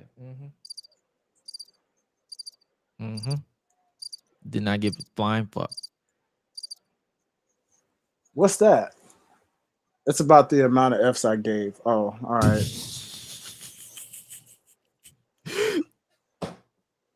That was it. And then we had her twin, Michelle McCool. We talked about that. 'Cause I couldn't tell, like they look alike. So I was like, oh shit, they had the same hairstyle and everything. Yeah. I can't unsee that. Thanks a lot. Oh my god. Oh my god. I can't unsee it. I can't unsee it. Nope. Yeah, and then we had Indy Hartwell. She was the last of NXT. Point. They missed. They dropped the ball. I was praying and hoping, and I tried to call it because I was hot all night. And I was like, the moment someone tries to eliminate her, Dexter Lumis shows out of nowhere, saves her, brings her back in for a nice little pop, index reunion. But nope.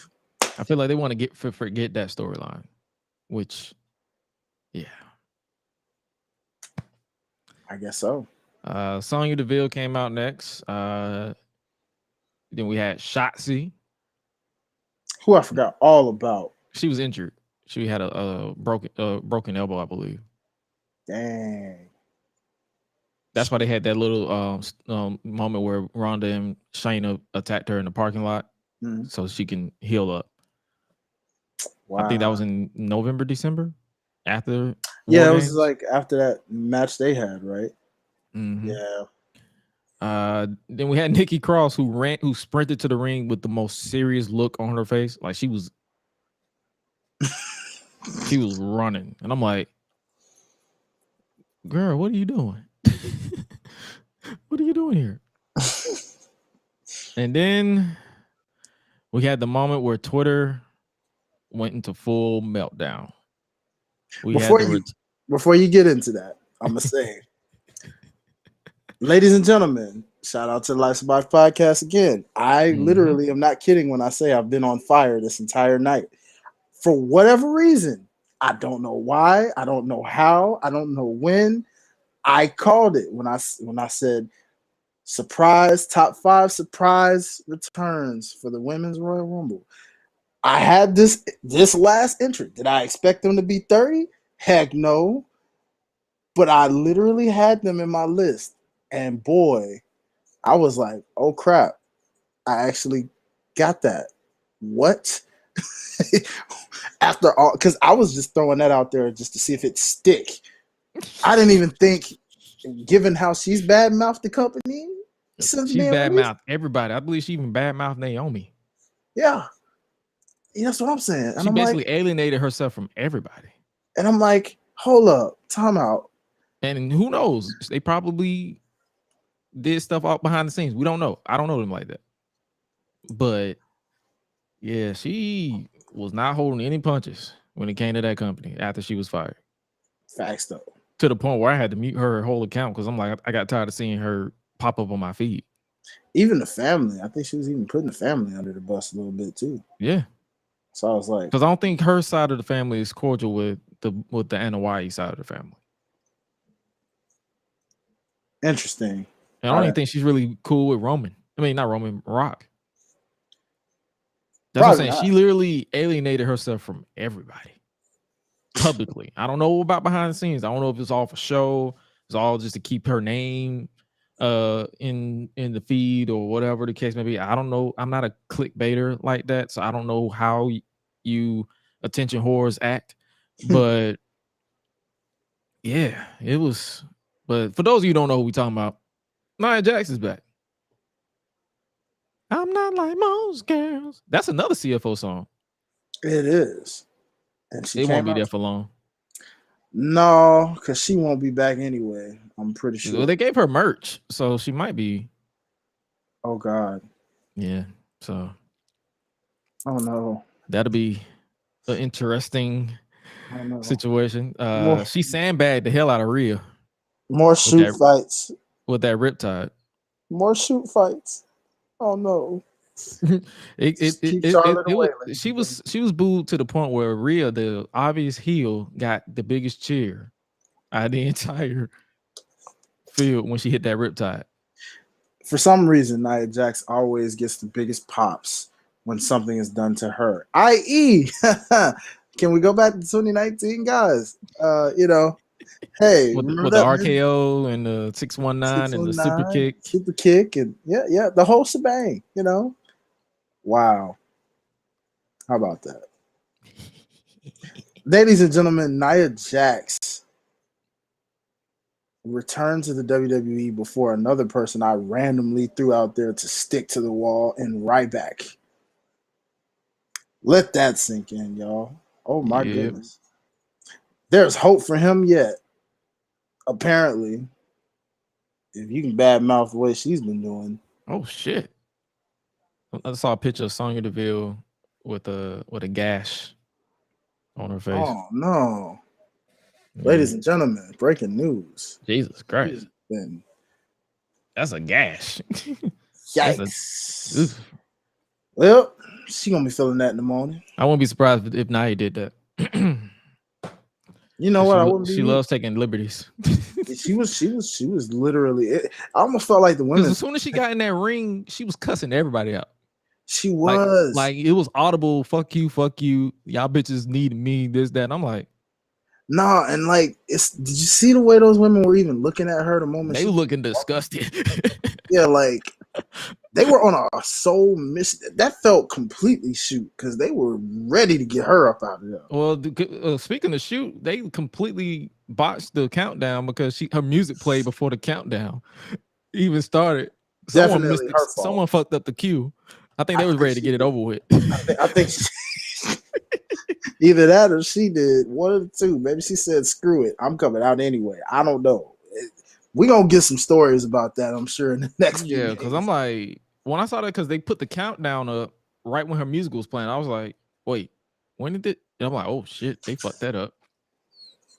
And she came out to massive boos. And the way, when I tell you the entire timeline, I probably saw one person cheer on the timeline, and they was probably a fan the entire time. But it was like, really? Fuck this. Triple H, really? You wasted this spot on her? Really? Fuck this, fuck her, fuck you. And I'm like, and all I did was, I was shocked. I was legitimately shocked because like I tell people all the time, I purposely avoid dirt sheets during the Rumble because I want to be genuinely surprised. That's how I got a genuine reaction when Edge came back, and I got a genuine reaction when this entire Rumble happened, and when Nia Jax came back. And my genuine reaction was, what? Yeah, I know. I mean, I was surprised. To be fair, I mean, I didn't hear anything about Nia Jax making any kind of returns. I just threw that out there on the wall out of just poking fun out of, hey, let's see who makes some returns here or whatever. And then I saw someone say, "Oh, The Rock's mom is there," but don't realize that she's close with Nia, so of course she'll be there. Unfortunately, yeah. So, yeah, I don't know, man. That's so weird. Nia will probably have to do a lot to get positive reactions in the eyes of the fans, but right now they genuinely don't give a shit. Yeah, I feel like they hate her even more now than they did before. Ken said they told her to hurry up and go. Yeah, they said get this shit over with. Legit. My thing is, if they were gonna do that and do it like that, why the heck put her at 30? You could have put her at 1 or 10 or 10 15, or 20 something, any number but 30. That was disappointing. It was like, oh, that's 30. Okay, because a lot of people was like, oh, I wanted Naomi to come back. Yeah. I don't think Naomi coming back. At this point, I don't think so either, y'all, because I real deal had her as my potential winner outside of Rhea. Like, it was either Rhea or returning Naomi. Because I was when it comes to the Rumble and the championship matches, all my predictions came through. I picked Cody, I picked Rhea, I picked Roman to retain, and I picked Bianca to retain, and I picked Bray Wyatt to win. Yep. So it's like prediction across the board. I sweep that. I beat Suela because I believe she picked. Matter of fact, I think I got her predictions. I believe she picked because she was gonna be on here, but this show went on too long and she had to go to sleep. She picked Roman Reigns, Bray Wyatt, Bianca Belair, Shotzi, and Seth Rollins. Don't ask me why she did that, but yeah. Hey, everybody's okay to dream. And I That's the believe beauty you of it. picked Roman, Bray Wyatt, Bianca. You said give me Naomi as the winner and then Cody as the winner. So Mhm.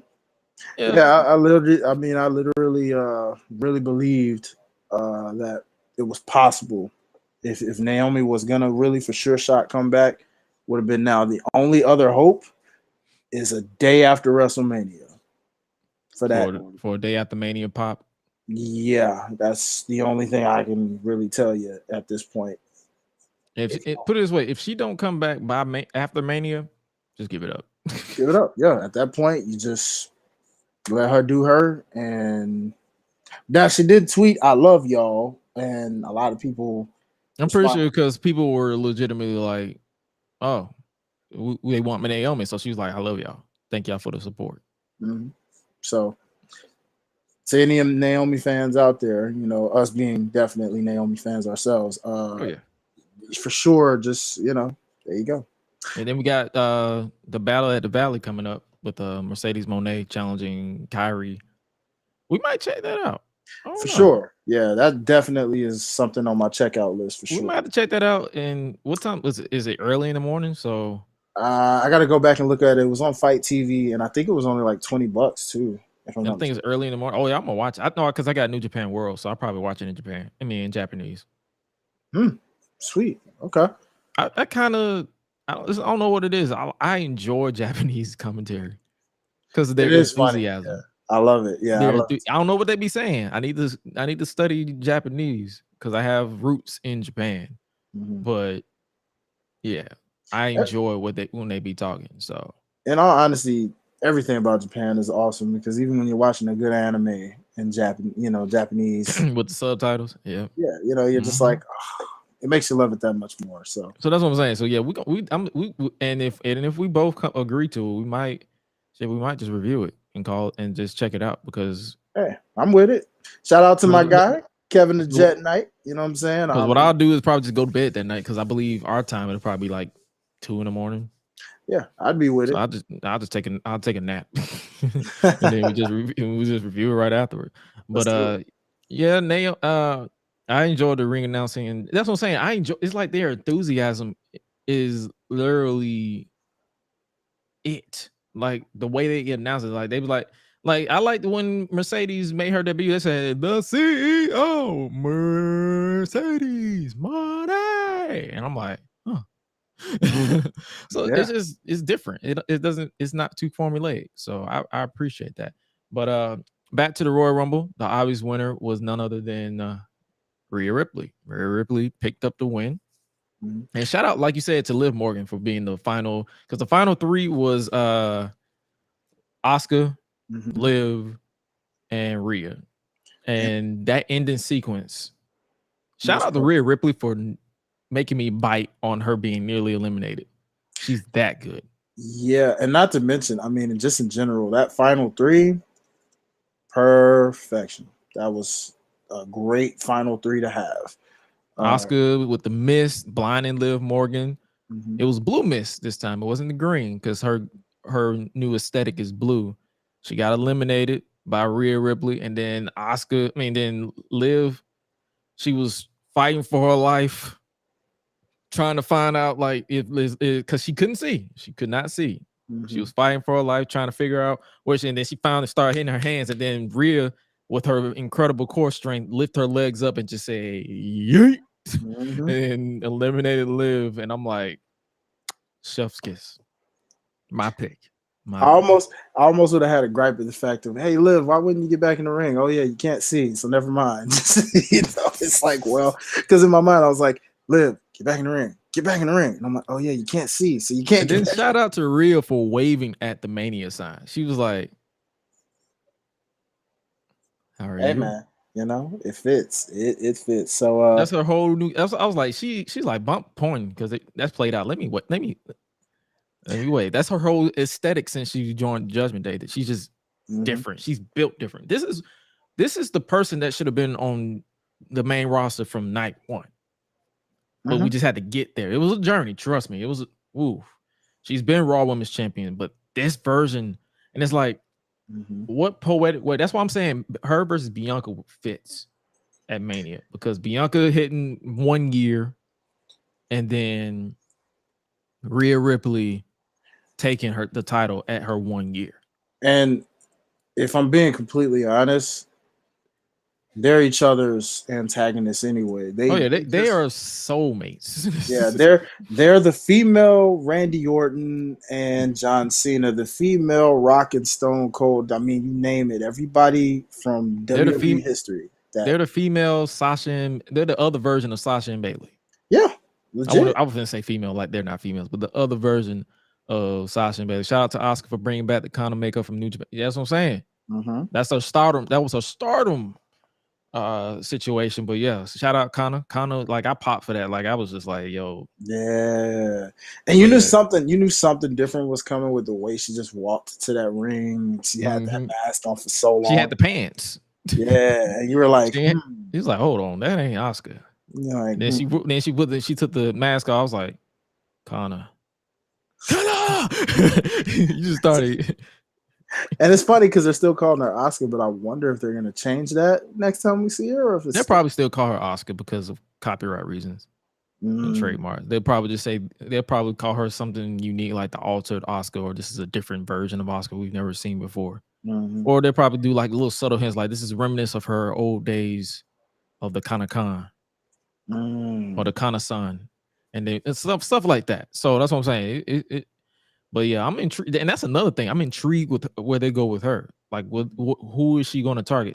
That could be your Bianca versus situation at Elimination Chamber. That's what I'm saying. I see them stacking up the hell out of that Elimination Chamber. I wouldn't want it that soon though. Like, I hope they go a different route with that somehow. I would give Bianca the pay-per-view off, and just have her be at WrestleMania. I want to say, I don't know. We're gonna figure it out what they do with that's the beauty behind it. You don't know, and I'm intrigued with not knowing. I love not knowing. I don't want it to be predictable. Yeah, no, I enjoy that. But shout out to, and that's pretty much our thoughts on Royal Rumble 2023. Let me know if you guys enjoyed that, like we did, because, buddy, it was quite a show. And shout out to those who've been rocking with us. It's literally 2 a.m. This show ended at after midnight. I said the same thing. Look, I said it in my Discord, and I say now I will hold WWE to the same standards I do AEW. These shows do not need to be this fucking long, because whatever it was that with that concert or performance did not need to happen. What was that? A bathroom break at its finest, ladies and gentlemen. That's what that was. Boy, that was abysmal. Like, throw it away. Yeah. I tell you, I couldn't time a perfect bathroom break better than that. I literally saw that on my screen. Shout out to Peacock for needing commercials, because they did all those promo packages. It was a promo package to that, and I'm like, yo, this is a perfect time for me to stretch, go take a pee break, let me go refill on my snacks, because by this time my high was already done. Like, it killed my entire high. This entire concert killed my high. So there was nothing else for me to do right there. But this entire show, if you take away that, and honestly, with all due respect to the competitors, if you take away the women's match, not the Rumble match, but the women's match, and if they would have executed it better on the Bray Wyatt LA Knight Pitch Black match, this would have been a perfect show for me. Facts. What would you rate or grade it if you wanted to go that route? I would go for, since we got everything, I would go 7.5 out of 10 because of that main event. That main event brought up, if that main event didn't go down the way that it did, I probably would have given it a solid 5. Okay, no, that's fair. That's fair based off that. I'm gonna go just like a slight point above, like a little half a point above, and just give it a solid 8 on that one. I'd say it was a solid 8 again, mainly in part because of that dramatic, climactic, cinematic type ending that just really put it over the top. Much needed upgrade from what we got last year. It was not one of those that had you just sitting there just waiting for something to make something to happen. And And then it ended with Brock pointing to the sign. You was like, well, all right. That was literally us last year. But this year, it makes you intrigued. What they're going to take this bloodline storyline now that Jey Uso has walked out. Roman doesn't have his right hand man. He said all bets are off now with Sammy. It's going to be full savage mode on both him and Kevin. So we're basically getting Sammy versus Roman at WrestleMania. I mean, not WrestleMania. At Elimination Chamber in Montreal. Cody Rhodes is the Royal Rumble winner. He's. I kind of want to see them. This is something that I hope they do. Do you think they should split the titles? I'm up for it. I mean, honestly, because and have Cody go after. Let's say this storyline with Sami Zayn goes past Elimination Chamber. It needs to be for the Universal title. No, I agree. Sammy, if you wanted to give him, I've heard stuff about like WWE rejecting the idea of him being quote unquote the face of a company. Yeah, I saw that Ariel Helwani interview. So yeah, right. But they don't deny him definitely being a world champion. And I mean, if you were gonna do it, this is definitely the time to do it. And the pop he would get from it would be right there with Daniel Bryan at WrestleMania 30 when he won. Because the only way I could see them, how would you see them taking the WWE title off of him without him eating the pin? Do you see authority stepping in, just saying straight up, "Hey, we need that WWE title back on Raw. You're done." There's authority figures. There's ladder matches if needed. Would you do a ladder match this close to Mania? Like, would you have him come out and just say, "Here's the title. I don't need it anymore," and have that on the line in Elimination Chamber, making it a 2-match Elimination Chamber, or would you just say? Unless you're gonna, but then that's what I'm saying. They basically shot themselves in the foot. Because now you have to have Cody versus Roman. Yeah, because you can discipline him if you want, but again, you need a strong enough authority figure because he's already pimped freaking Pierce out. It got to be somebody way stronger than Pierce that's not afraid of Roman. It had to be Triple H himself, basically. Pretty much, he's the only guy. I mean, even though he's retired, right? I mean, the only thing I can say is he's still not intimidated by Roman. I mean, it'd be one of those where it's like you're giving that title up, you're stripped of it because of heinous. You're not defending it. Oh yeah, anything, and he can make whatever he wants up for it. Yeah, he can make up. That's what I'm saying. If they go that route, or they can just, because that's why I'm like, a lot of people ask that legit question: do they risk the chance of the crowd turning on Cody because it's not Sammy? But I feel like if they just execute this Elimination Chamber build to perfection and actually have Roman versus Sammy there, it'll be fine. And see, I'm glad you asked that because I have the same question about the tag team titles, because the thing about it is to get this outcome after what we just saw this past Monday with Sammy stepping in for Jimmy, and then they basically beat Judgment Day and win the titles. Because if it was going to go that route, you could have had them, quote unquote, like accidentally lose. But then I get it. It made the moment stronger, which probably wouldn't have set up Jay doing what he did tonight. So walking away. Yeah. So it was like, do the Usos lose the SmackDown tag team titles? Because because they still got that tournament. So that could be their way of losing the SmackDown tag team titles because Jay isn't there. He isn't there. Yeah. Like maybe he's off focus and doesn't want to defend them or something. I don't know, and like, it's so many, and that could be the way they lose the SmackDown titles, and then they still have the Raw titles. They can probably give it to the Judgment Day again and run it back if they want to. Like that's what I'm saying. I mean, it's so many. Judgment Day is over enough where in Dom's case, it's really mostly Dom and Rhea right now. But Damian sorta. Yeah, sorta. He's on his Scott Hall a little bit. He's channeling that a little bit. I've been seeing it, but mostly Dom and Rhea are carrying Judgment Day for the most part. Most definitely. So, if you want to give them the titles, I'm not mad at it. That's what I'm saying. So it's like, basically, Roman versus Cody is just a given at this point. It's just set in stone. But it's all about what they do between now and the Elimination Chamber. So much so much to digest, and it's like that's the point of us being fans. Like, we're not here to shit on it. We're here to be honest with you and let you know, like, hey, this story has our intrigue. I wish the Rhodes family had a deeper root line, because that would be intriguing now that I think about it. The only thing they have is Dustin, and he's in AEW. So yeah, I mean, they have sisters, but they're not in the business, so it's like, I think, they more so behind the scenes. Like, they help out, but they're not a camera people. See, and this would have worked a little bit better if it were a heart almost, because darn near their roots go so deep.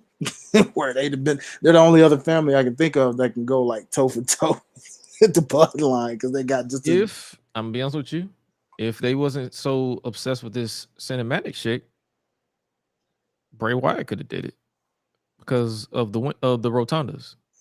True. His daddy literally was right there on Raw 30. No, that's true. I don't know why his brother is Uncle Howdy. His sister isn't in the business, but she follows it enough. So it's a deep root. Their bloodline is about as thick as the Anoa'i. The only difference is their bloodline is dead. Most of it. Like, most of their elders are gone on to glory. Yeah. It's interesting, man, because I'm surprised we haven't really gotten that bloodline versus another bloodline yet, in a sense. I don't know. That's what I'm saying. Bray is so obsessed with the being cinematic, can't really do too much about that. Can't. But let us know what you guys think about Royal Rumble this year, and we're about to get ready to get up out of here. We're reaching the 2-hour mark, and we're not trying to go that long because it was quite the show. But yeah, we enjoyed the show for what it was. We started off with Cody winning the men's Royal Rumble match, and then we ended with the Bloodline standing over a fallen Sami Zayn and Kevin Owens to tell the story. No Rock, no Dwayne Johnson. He was not there. So if you looked for The Rock, you set yourself up. I didn't. I was like, if he shows up, I'll pop. If he doesn't show up, I won't be mad, because there's so much interesting story going on without him. I'm intrigued. Now, will he be there at WrestleMania Hollywood? We'll see. And it could set up for next year. We don't know. We can have Roman lose the titles and Rock come out and was like, are you really the head of the table? And walk away. And have Roman on that hunt for that respect. So many ways they can go with this story. But let us know what you guys think. Make sure you follow us on social media at Gresh Unleashed or www.gressunleashed.com. We appreciate you guys for rocking with us nearly 2:30 in the morning. Where can they follow you at, Mr. Highlight? Man, you already know, first and foremost, for all music inquiries and things like that, follow your boy at Highlight Life, HILITE Life. But if you like my boy Gresh and myself here, and you're a wrestling fan, which of course you are because you're tuned in a lot with us, man, follow us at the Lifes of Botch podcast, all things on Instagram and TikTok. Working on the Twitter thing for the podcast, but I'm gonna get there for y'all. But also follow OTS Media Co. All things on Instagram, Twitter. Head to the website, www.otsmediaco.com. If you like other things from music, sports, all that good stuff, make sure you keep it locked with the platform behind the platform. Yes, sir. And make sure you guys follow me at Josh Gresham RT on Twitter and Instagram. We almost at 1K on Instagram. I'm looking at the numbers. Y'all run that up. Y'all run it up on Twitter. Y'all run it up on YouTube and all that good stuff. We got so much planned for you guys. Make sure you cop the merch as well. It's available now on the YouTube channel, so you guys can literally pick them. I'm gonna add more stuff to it as we get to it. But with that being said, you guys stay safe out here in the world of unknown. But if you don't know what you need to know that you are appreciated, you are loved and respected by me and everybody that I associate myself with, that being Highlight, Suela, everybody. We got love and respect for you. And with that being said, you guys stay safe out here in these streets. And remember to always eat, sleep, flex, and repeat. We out, be breezy.